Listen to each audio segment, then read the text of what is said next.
dos sintomas que mostra que estamos caminhando aí por essa fase que antecede a menopausa é a irregularidade menstrual. Os nossos ciclos, que provavelmente estavam regulares, né, a não ser que você tenha uma endometriose, um ovário policístico, né, que também é muito comum, mas os ciclos que uma vez estavam regulares, eles começam a ficar irregulares. Irregulares no tempo, irregulares no fluxo, já não tinha muito fluxo, agora esse fluxo voltou a ser um fluxo forte.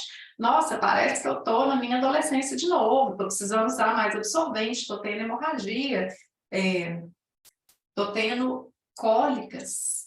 Então, esse ciclo varia e traz, às vezes, sintomas que não, né, manifestações aí que não estavam mais presentes. Então, o ciclo fica irregular. Às vezes, as cólicas podem intensificar, né, aparecer. O tipo de sangue, né, o fluxo com mais coágulo também costuma acontecer nessa fase. Alterações de pele.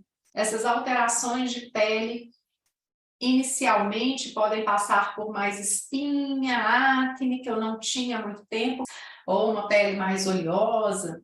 E depois, né, bem mais próximo da menopausa, a tendência é essa pele ficar mais ressecada. Porque a queda do estrogênio é um hormônio que traz circulação para as mucosas e para a parte, né, mais superficial da pele. Então, com a queda do estrogênio, essa vascularização, essa capilarização aí, ela diminui. Aí a gente tem, né, às vezes, essa manifestação de ressecamento. Ressecamento dos olhos, né? Então, a secura do tempo incomoda mais o olho, a gente começa a ficar com esse olho incomodando, procurando ali, né, um colírio de lubrificar, como um ressecamento da boca, assim, uma maior sede, né? Então, começa a sentir que tem que essa boca está secando mais para algumas mulheres, ressecamento do cabelo, o cabelo começa a ficar diferente também, aquele cabelo que estava, né, que tinha mais vício, ele pode começar a ficar mais opaco por essa queda hormonal. Isso pode vir tudo junto, ou ora um sintoma, ora outro, em alguma mulher o cabelo muda, em outra não muda, em alguma mulher tem ressecamento de pele, em outra não tem. E na linha dos ressecamentos, em todas as mucosas, então a mucosa vaginal começa a ter um ressecamento maior, tanto na região da vulva quanto na região vaginal, né? No introito, no canal vaginal. E isso repercute especialmente, né, e com muito impacto na qualidade da relação sexual. Então, começa a ter uma relação menos lubrificada, a mulher começa a ficar muito desconfortável, tem uma resistência, às vezes, em começar o uso de lubrificante, porque eu nunca precisei, como assim eu vou fazer isso agora, né? Sou eu que não estou funcionando bem, eu tenho algum problema, isso traz bastante culpa, gente. E é uma alteração fisiológica. E hoje, né, mulheres jovens aí na prática da masturbação trazem o uso do lubrificante, então tem N lubrificantes, eles podem vir como um aspecto lúdico aí na nossa relação, não tem que ter essa tarja, né, essa etiqueta de que eu tenho um problema, isso não é um problema, isso é uma mudança. Então, essa dificuldade da lubrificação, ou essa menor lubrificação, a mulher está excitada e lubrifica menos, e ela fica desconfortável, e isso traz uma dor na relação que vai repercutindo diretamente na libido, porque se eu começo a ter uma relação dolorosa, eu começo a ter uma evitação dessa relação, começa a não ficar, a ser mais difícil o prazer, né? Então, esse ressecamento aí pode, né, acontecer com muitas mulheres, porque não é assim, um dia eu estou super bem, né, com o meu hormônio em alta e sem sintoma nenhum, e no outro dia eu estou na menopausa. Isso vai acontecendo, né, com o declínio aí que vem com o tempo. Esses sintomas aí aparecem.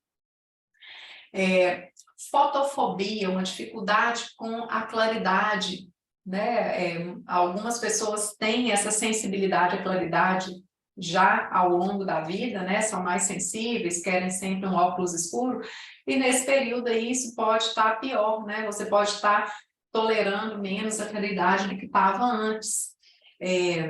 Às vezes, algum incômodo, dor articular, por conta dessa circulação do estrogênio caindo também na mucosa das articulações, né? Isso pode acontecer.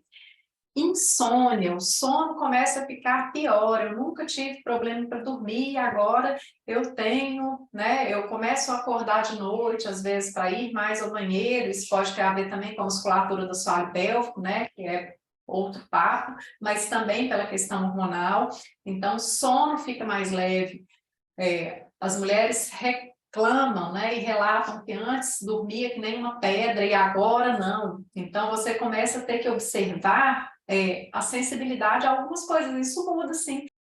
A cafeína, no período do climatério e menopausa, ela começa a ter um impacto maior do que tinha antes. Então, essa insônia, né? Ou não tem a dificuldade de pegar no sono, mas tem um sono picado, um sono mais leve.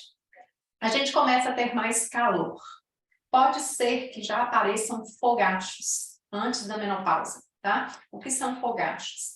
Aqueles períodos que dá um calor intenso, né? Normalmente essa sensação de calor ela vem de baixo para cima no corpo. Às vezes a gente tem a nítida percepção que esse calor está subindo das pernas, né? No peito fica muito desconfortável, a barriga quente, o peito quente, no rosto, né? Algumas mulheres suam, ou uma sensação de um calor muito desconfortável e repentino. Isso é o fogacho, tá? Clássico, esse calorão que vem, sua, esse calor muito intenso, repentino, dá uma agonia, tá? É um calor muito desconfortável, dá vontade de se abanar, dá vontade de abrir, né, as janelas, assim, algumas mulheres se veem extremamente desconfortáveis na hora que vem esse fogacho, tá? No ambiente de trabalho, né, de estudo ali, e ela fica, às vezes, claustrofóbica se as janelas estão fechadas, né? Se entra para um lugar que está fechado, ela, né, começa a achar que está com claustrofobia, mas é porque essa sensação do fogacho é tão desconfortável que ela quer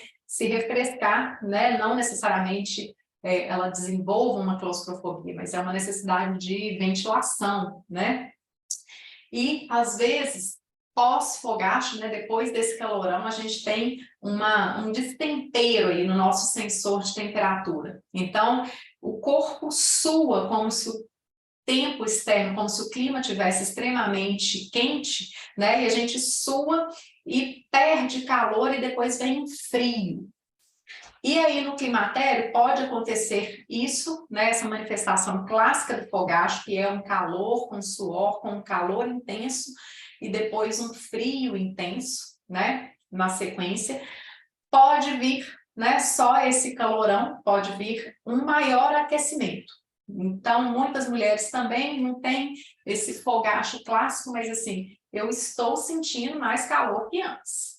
Né? E sim, a gente está tendo um aquecimento global, né? O clima está diferente, mas que às vezes é justificativa, por isso são várias coisas que nos dificultam enxergar que isso pode ser uma alteração, porque são coisinhas picadas, né? Ah, eu estou com fotofobia, mas eu sempre tive, eu estou com insônia, mas é porque o filho está chegando em casa, o marido, o vizinho faz barulho, né? Eu estou com calor, mas tem o aquecimento global, o verão está mais quente.